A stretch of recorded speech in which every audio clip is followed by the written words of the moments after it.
आपण बघत आहात एकेपी न्यूज मराठी। आपला आवाज आपली ताकद।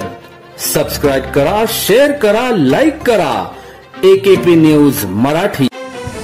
नाशिक पुणे महामार्गावर सिन्नर तालुक्यातील मोहदरी घाटाच्या जवळ असलेल्या वाघ मोटर्स या टाटाच्या DEF पंपावर चौघांनी तलवार, कोयते, दांडे घेऊन दरोडा टाकत 40,000ची रोकड लुटण्याची घटना रविवार दिनांक 16 फेब्रुवारी रोजी 11 वाजेच्या सुमारास घडली।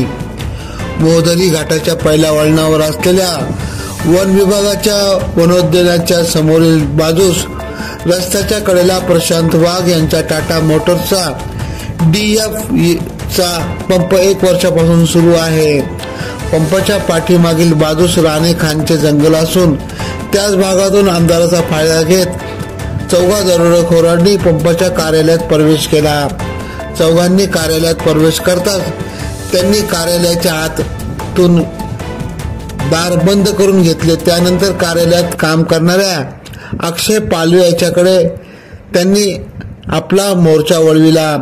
चेहरे बांधलेले, डोक्यात कॅप, अंगात जर्किन घातलेल्या चौघांनी तलवार, कोयत्याचा धाक दाखवत गल्ल्यातील जवळपास 40,000ची रोकड लुटली व तेथून ते पलायन झाले।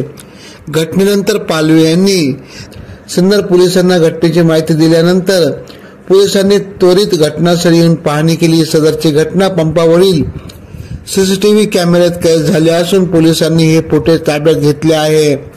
मात्र चौघाही दरोडेखोरांचे चेहरे बांधले असल्याने त्यांना ओळखणे अवघड बनले आहे। याबाबतचा पुढील तपास सिन्नर पोलीस करीत आहेत। एकेपी न्यूज साठी ब्युरो चीफ अनवर खान पठाण, नाशिक।